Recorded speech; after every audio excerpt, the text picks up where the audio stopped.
Muy buenos días, licenciado, compañeros. El grupo número 5 hoy hablará sobre un modelo de comunicación muy importante, el cual es el modelo de Riley y Riley. Como primer punto, yo les daré a conocer una pequeña introducción del modelo, ya que después mis compañeros concluirán con mayor información acerca del modelo de Riley y Riley. El modelo de Riley y Riley. Este modelo fue propuesto por los esposos Riley en 1959 y se basa en elementos de Aristóteles, Laswell y Berlow. Además, contempla factores en las instancias sociales, es decir, en el entorno en donde se desenvuelven tanto el emisor como el receptor, el cual obviamente es diferente para cada uno. Básicamente explica cómo en el entorno social, tanto como el emisor y el receptor, afecta al mensaje y a la respuesta que cada uno pueda tener. El emisor como el receptor se desenvuelven en un entorno o sociedad y este pertenece a distintas instancias sociales, pero ¿qué son instancias sociales? Las instancias sociales se conforman de un grupo primario, de un secundario y del contexto social. Cuando hablamos de grupo primario, nos referimos a las personas con las que interactuamos cara a cara como familiares, amigos o parejas. El grupo secundario se refiere a la clase social, la educación y el tipo de trabajo. El contexto social es en el país o la región en donde se desarrolla el proceso comunicativo. Bueno, mi tema a exponer es sobre Riley y Riley 1951. Bueno, considero que la validez de los modelos propuestos antes de 1959 y estudiando la influencia de la sociología en la comunicación, encontró un mal ajuste entre el modelo y la realidad y propuso un modelo. Señalaron que además de los elementos mencionados por los autores anteriores, también se deben tener en cuenta los factores del contexto social. Este nuevo elemento del modelo es una parte más del proceso de comunicación, porque el hombre es un ser social. Para estas parejas, el sistema de comunicación afecta a la sociedad y es afectado por ella. La comunicación es considerada un proceso social que tiene lugar entre personas. Las personas pertenecen a grandes grupos que son partes de estructuras sociales más grandes que conforman el sistema social. Propon- Proponen un modelo y sugieren, además de los elementos aristotélicos de Laswell y Bellow, también hay un elemento en el contexto social a considerar, es decir, en el entorno, tanto donde opera el receptor como el emisor, que es distinto.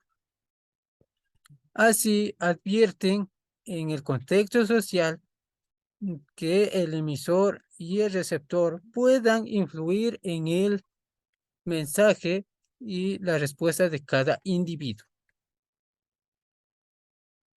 El emisor como receptor operan dentro de un marco o sociedad, como una clase social, educación o un rol laboral, por lo cual este pertenece a diferentes grupos primarios como la familia, amigos o colegas, que no siempre son los mismos. Así que el contexto social afecta la revelación y construcción de la información, por lo tanto también a su percepción y recepción, así como la retribución por parte del receptor, la cual este también está relacionado con la respuesta o cambio que produce el emisor. Se señala que estos procesos de comunicación son siempre parte de los sistemas sociales. Hay una interacción que continúa entre miembros del sistema social. Hacen aquí un hincapié en el cual los grupos primarios y hacen referencia para ayudar también a las personas a poder determinar sus actitudes, valores o comportamientos.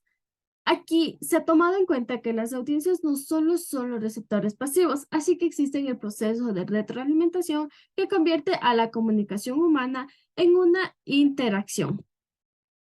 El modelo de Riley es uno de los primeros intentos de visualizar los procesos de masas dentro de un contexto social Y es que este está, al parecer, influenciado por grupos primarios como la familia, los amigos y los colegas.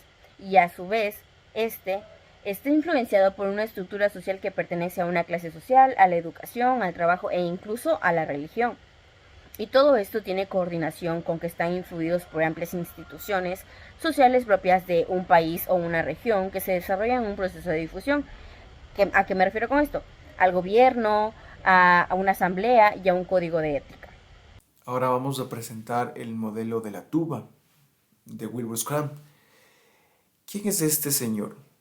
Nacido en 1907 en Estados Unidos, en la ciudad de Marietta, proveniente de una familia amante de la música, Wilbur inicia su carrera de ciencias políticas en el Instituto de Marietta College. Siguió con su etapa universitaria, ingresando en la Universidad de Harvard, donde se especializó en historia de los Estados Unidos. Y a la vez seguía adquiriendo conocimientos dentro del campo del periodismo. A pesar de que sufría un problema de tartamudez, que bueno, después ya lo fue tratando en una clínica importante de Iowa, aprovechó su paso por ahí y pudo realizar estudios, pudo realizar su doctorado en la universidad de aquella ciudad.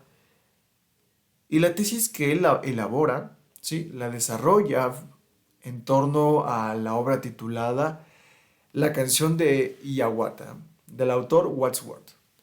Él ya como profesional ejerce como maestro en la Universidad de Iowa y en el lapso de este tiempo él funda la revista American Preface, a Journal of Critical and Imaginative Writing. Conformó el taller, sí, el famoso taller de escritores de Iowa, importante fundación que hasta el día de hoy se mantiene. En la época de la Segunda Guerra Mundial, él se une a la Oficina de Información de Guerra de los Estados Unidos y donde pone en práctica sus conocimientos y experiencia para conformar un programa de propaganda bélica. En esta etapa de su vida puso,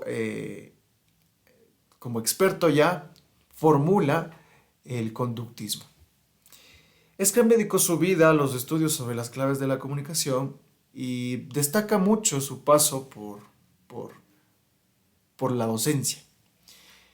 Desgraciadamente fallece en 1987 a la edad de los 80 años a la edad de los 80 años, y Wilbur fue capaz de predecir en el año de 1959 que en tiempos venideros no sería tan absurdo imaginarse que las personas tendrían sus propios dispositivos de comunicación. A esa época era una idea descabellada y poco lógica. Pero bueno, ya vemos que ahora sí se puede. Ahora les explicaré un poquito de lo que trata este modelo, ¿sí?, de Scrum. Primero que todo, él asegura que la comunicación es un proceso donde las personas pueden relacionarse entre sí. Pero en este acto cumplen implicaciones, las de compartir información, pensamientos y hasta situaciones. Wilbur desarrolló varios modelos donde trata de explicar y analizar el proceso comunicativo interpersonal. Y nosotros ahora vamos a hablar acerca de este modelo conocido como la tuba de Scrum. ¿En qué consiste? Como lo hemos mencionado, este modelo fue desarrollado por Scrum en la década de los 70. Wilbur, preocupado por cómo se ve influenciada la audiencia, es decir, el receptor, por parte de los medios de comunicación, los emisores, realiza investigaciones en búsqueda de un modelo que pueda conducir a una mayor influencia en los espectadores. Wilbur adopta el término campos de experiencia a las herramientas para poder llegar con efectividad a la audiencia. Estos campos de experiencia deben surgir en relación con lo que vive el receptor, para que sean tomados en cuenta. Los mensajes que son emitidos por los medios deben adaptar al público espectador, para que de esta manera pueda llegar con una fuente más directa. Prácticamente el modelo desarrollado por Scrum menciona los siguientes elementos: el emisor, que es la fuente, el mensaje, y el receptor, que es el destino. Para poder entender un poco más Este modelo es conocido como el modelo clásico de la comunicación. Este modelo describe la comunicación como un proceso de transmisión de información que fluye en una dirección determinada, desde el emisor hasta el receptor, donde el emisor, que es la fuente, tiene una idea o un mensaje que quiere comunicar, codificando el mensaje en un formato apropiado, como un lenguaje o una imagen, transmitiéndola a través de un canal. Para que pueda llegar al receptor, que es el destino, decodificando el mensaje a través de una interpretación con su propio contexto, existiendo una retroalimentación al emisor que puede ser verbal o no verbal. Es importante mencionar que para que el mensaje sea decodificado de mejor manera, este autor señala pasos como los siguientes. El mensaje que queremos emitir debe ser tan llamativo que genere la atención de los destinatarios. Su fuente ocupa signos que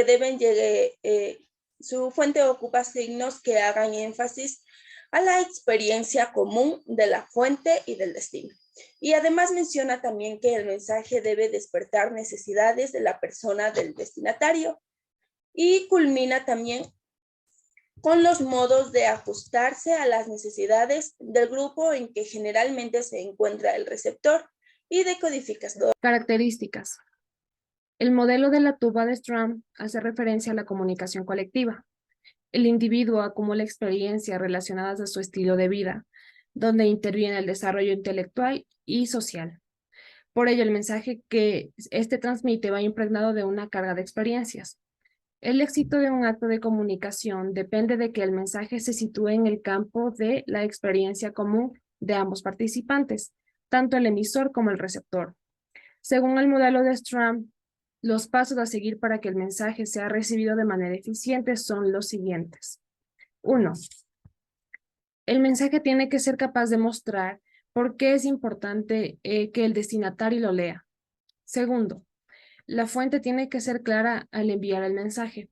Y resulta un poco obvio decir que tiene que ser claro, pero si no se cumple esta característica tan importante, simplemente no se va a entender. Tercero, para que el destinatario pueda leer correctamente el mensaje, este debe estar codificado. Esto significa que es necesario que el destinatario conozca al remitente. Cuarto, el remitente del mensaje debe asegurarse de que la información que proporciona es útil, pertinente y precisa. 5. Los modos de satisfacer esas necesidades deben adecuarse a la situación del grupo en la que se encuentra el destinatario. Intervienen la cultura, las normas y los valores. Mencionamos esto porque recordamos que todos los seres humanos somos distintos. Al ser distintos, es evidente que hemos crecido en distintos escenarios. Es por eso que nosotros tenemos que conocer cómo ha sido nuestro desarrollo, tanto intelectual como moral, para poder tener una comunicación eficiente y saber cómo desenvolvernos y cómo tratar con cada grupo. Cabe anotar que Stram incorpora en sus modelos el elemento de los canales múltiples, es decir, que los seres humanos no nos comunicamos por un solo canal. Para nosotros el canal más utilizado es del lenguaje oral, el lenguaje oral, que así lo han denominado ciertos autores, a la emisión de nuestra voz, a nuestro tono y a nuestra intensidad. Pero también hay que tomar muy en cuenta el lenguaje corporal. Cuando nos referimos al lenguaje corporal es a través de lo que nosotros comunicamos con nuestro cuerpo. La posición de nuestras manos, el movimiento de nuestras manos, incluso hasta cuando la forma en la que nosotros nos paramos. Y tenemos que recordar, hemos escuchado muchas veces, o nosotros también lo hemos dicho, que un gesto, que una acción vale más que 1000 palabras. Y aunque nosotros no nos demos cuenta, siempre estamos comunicando. Con nuestra cara podemos reflejar muchísimas cosas. Es por eso que debemos identificar ciertos puntos claves, cuáles son nuestras ventajas, cuáles son nuestras desventajas, cómo nos mostramos ante el público, para poder tener una comunicación correcta y que no se puedan malinterpretar. Ventajas y limitaciones. Este modelo presentado por Scrum sigue una línea distinta al modelo de comunicación interpersonal. Se aleja de...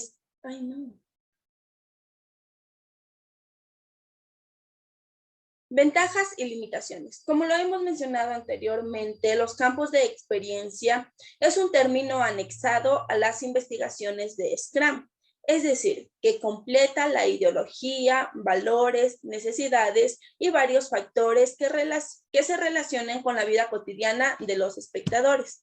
Además, es un modelo fácil y simple de comprender, que permite una representación visual de los componentes del proceso de la comunicación. Focaliza la atención en la importancia del contexto y la retroalimentación en el proceso de comunicación, además de que es un modelo ampliamente aceptado y utilizado en la investigación de la teoría de la comunicación. Para culminar, hablaremos de las limitaciones de este modelo. Dentro de las limitaciones, podemos poner como ejemplo a la Mass Communication Research, que centra sus estudios en los efectos de la comunicación y en la audiencia, sin tomar en cuenta los distintos aspectos que intervienen en dicho proceso. Además, este modelo no representa ninguna distinción entre la variedad de medios de comunicación como la prensa, la radio o la televisión, pues no toma en cuenta las características de cada una de ellas. Además, también podemos decir que este ignora los aspectos no verbales y la influencia de los medios tecnológicos de la comunicación. Y es también un modelo lineal y no complementa la interacción circular entre los componentes del proceso de comunicación. Hasta aquí la exposición del grupo número 5 con los temas anteriormente mencionados. Muchas gracias por la atención.